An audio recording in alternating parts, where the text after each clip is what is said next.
We're going to look at some edge rushers, potential landing spots, top free agent edge rushers. This is from Pro Football Focus. So they list Za'Darius Smith at number 42.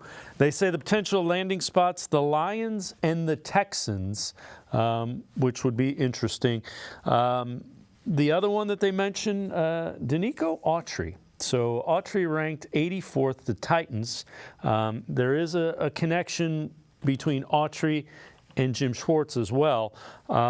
Potential landing spots, Browns and Giants. If the Browns were to hypothetically lose Za'Darius Smith, they add a versatile defensive lineman who can line up as a 5 technique and kick outside and rush from between the tackles as well. So it's a similar skill set to what they had with Za'Darius Smith.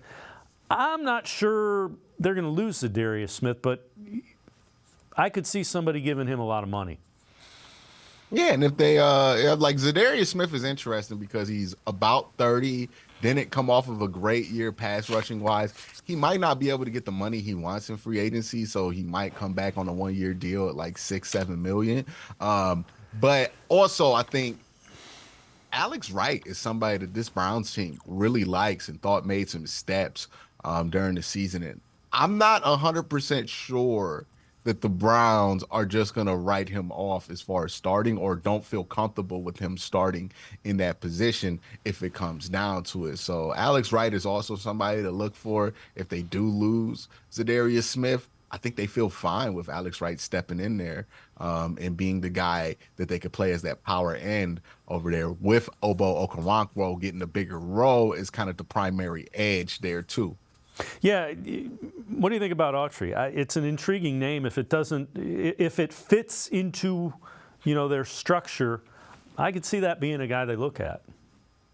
Yeah, definitely Autry, somebody that they could look at. It's going to be a cost-benefit analysis thing. Like, okay, we don't want this dude to necessarily start. We're kind of opening those roles up. Or they got to ask themselves, hey, do we want to bet on the development of these two guys that we feel like really did start to show something, and say more snaps for Alex Wright and Obo Okoronkwo would be better than like throwing an aging veteran in there?